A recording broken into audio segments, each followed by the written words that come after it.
Hello and welcome to episode 1 of the Create Your Motherhood Summer Series. I'm Melissa Collerette, lifestyle designer, transformational coach, and proud mama, and I am so excited to dive into today's question. It's a big one.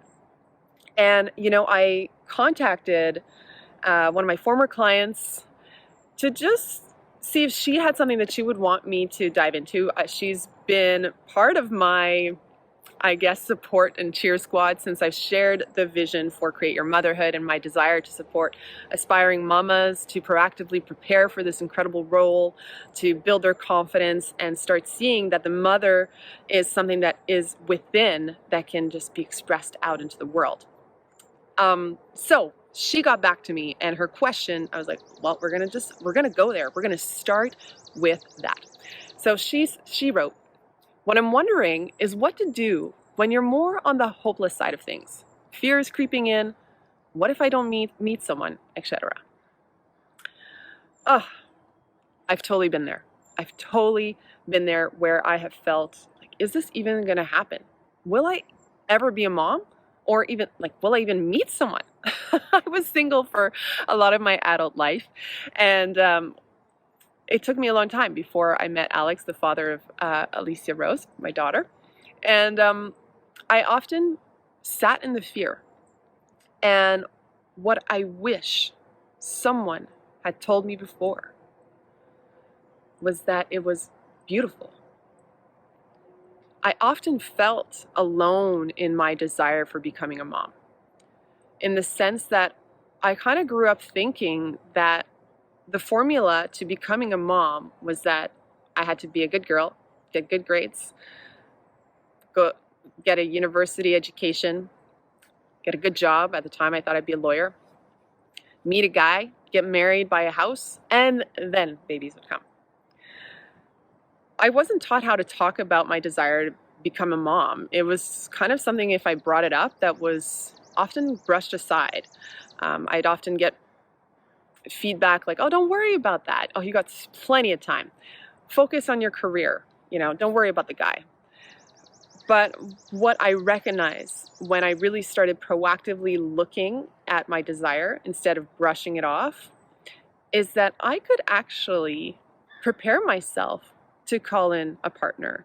And I could stand proudly in my desire to be a mom. It's not something that needs to be hidden or that I needed to pretend wasn't all that important. Because for me, it was and is super important. It has felt visceral for a very, very long time. So the first thing is that if this is something that resonates with you and you feel that fear coming in or that feel of hopelessness, don't make it wrong. Our emotions are on our team. They are there to teach us something. And if we look at fear, just evolutionarily, fear is a really, really important emotion. It alerts you to, oh, there might be danger. There might be something to pay attention to. And in this case, hey, take a look at the fact that you care, that there's something important for you to realize or pursue in your life, and not to sit back and just let fear take over, because fear is going to keep on ringing the alarm. And if you let it paralyze you, it's going to be counterproductive.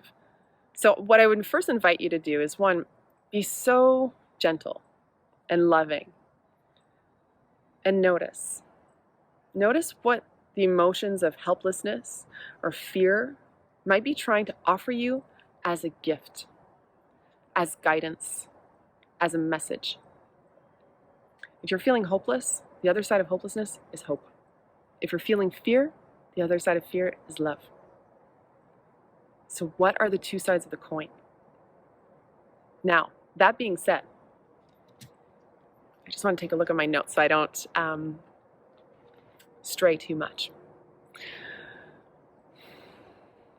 I also invite you to notice, what's happening in your world that might be awakening these emotions. I know in my case, when fear shows up now, most of the time, you might have heard the acronym, fear is false information appearing false evidence appearing real. Most of the time I'm not standing in front of, a bear trying to attack me. Most of the time it's a thought. And those thoughts tend to creep in when I am tired, when I'm not practicing self-care, or when I'm comparing myself to someone else. And most importantly, when I'm not doing the thing I know I should be doing, or being courageous enough to step into the fear.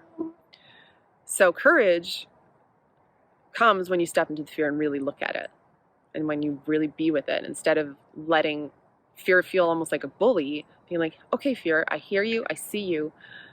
Now what do we need to do?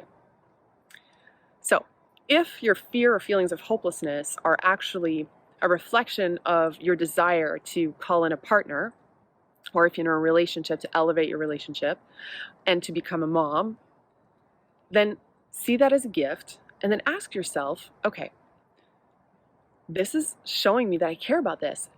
Am I proactively looking at these things in my life? So I don't know about you, but my experience is that not that many people have encouraged me to be like, okay, you want to call in your partner? Here's this book. Go check it out. Oh, speak to this coach. They're specialized in relationship coaching. This is something that I've kind of gone after on my own. And even with motherhood, after pursuing all sorts of goals and projects in my life, ranging from opening a yoga studio to starting my own coaching practice, to traveling, I noticed that, wait a second, you tell someone that you want to run your first marathon, most people are really excited about that. And they're like, oh, you should speak to so-and-so, you should do this, check this blog out. But when you tell them like, hey, I want to meet a man, or I want to, become a mom, people are like, ooh, they don't really know what resources to send you. I mean, I'm generalizing, but this was my experience, that it didn't always come my way. And sometimes I wasn't even open to it. So that's the other thing. But if you are open, and if you're at that state, like, is my desire bigger than the fear? Am I willing to do the work? And you really need to ask yourself that. Are you willing to do the work? Are you willing to change your state and to turn your fear into love? And to love your desires so much that you maybe pick up a book, speak to a couple that you admire and ask them, how did they make it happen? Create a dating app profile. So this is something that I go deeper into in the Create Your Motherhood program, but I'll give you a tool for that. If you're really caught up in the core emotions of hopelessness and fear, and you're having a hard time shaking it off, I want to give you a couple just tips to, when you want to get out of that emotion in a way, as much as they're there to teach you, you don't want them to guide the action. You want the action to come from a place of hope, love, confidence, etc. So it's kind of like, okay, I'm noticing I'm leaning into the hopelessness, fear feelings. Thank you, acknowledge. Now, how do I get myself into a state of love, confidence, empowerment, etc.? So one thing you can do is move your body. Do something that shakes your state. Might be a cold shower if you really need to like snap out of it.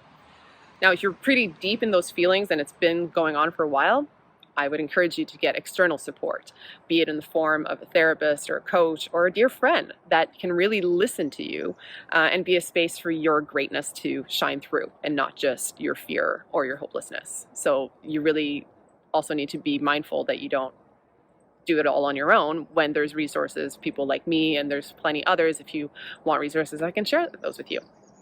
The other thing is, take a look at something you've accomplished in your life that you're really proud of and break it down. What did you do? Like literally break it down. Did you have an idea like, oh, I really want to work for so-and-so, and then you spoke to someone who had worked for them? Break down your steps and then see if there's a parallel in how you can use some of the things you've already done and been successful at to how you can call in your person or on your journey to motherhood. So that would be another tip I would offer you. Lastly, okay, particularly if you're feeling fearful about not meeting the one,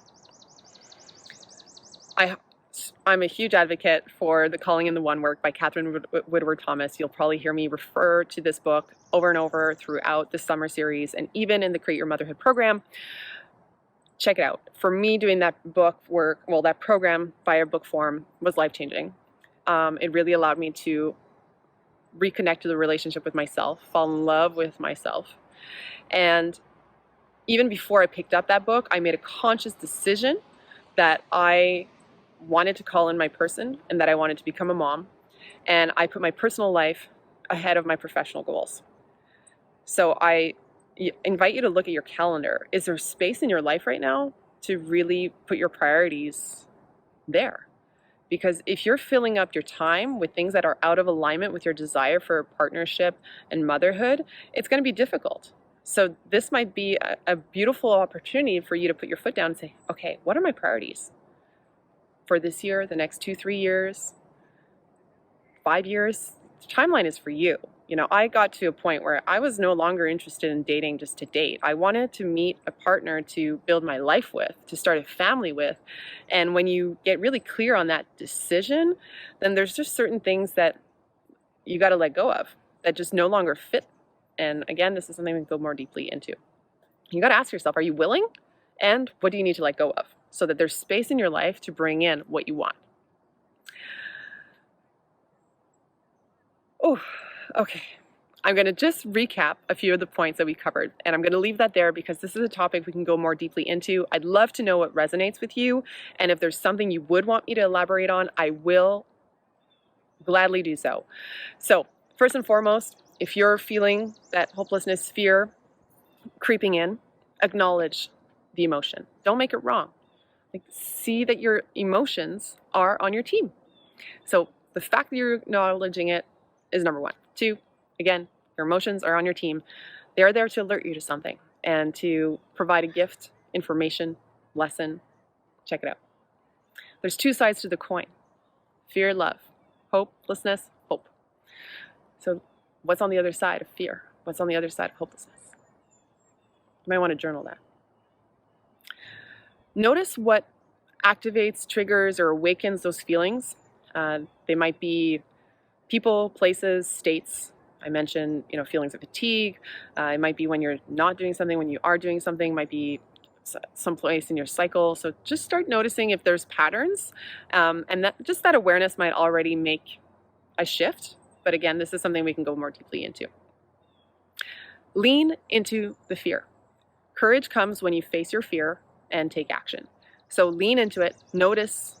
Don't let fear make the decision, but lean into it so that you can make a decision with courage. Is there space in your life for what it is that you truly, deeply desire? Partnership, motherhood, otherwise. Are you willing to do the work? So I mentioned, take a look at something that you've done in your life that you're proud of and break it down.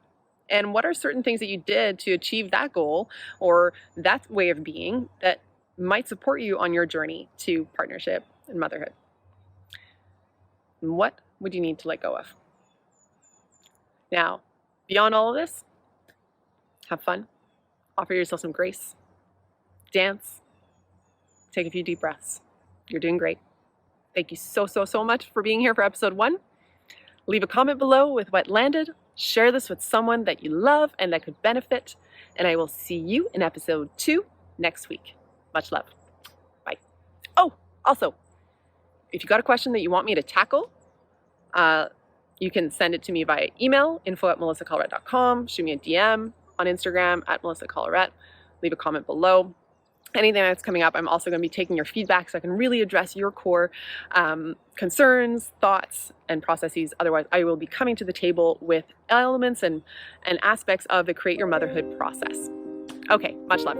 See you soon. Want to create your motherhood and be part of the first group experience that starts in September? Stay tuned. All the details that you'll need to know and how to apply will be shared in the next episode. I can't wait.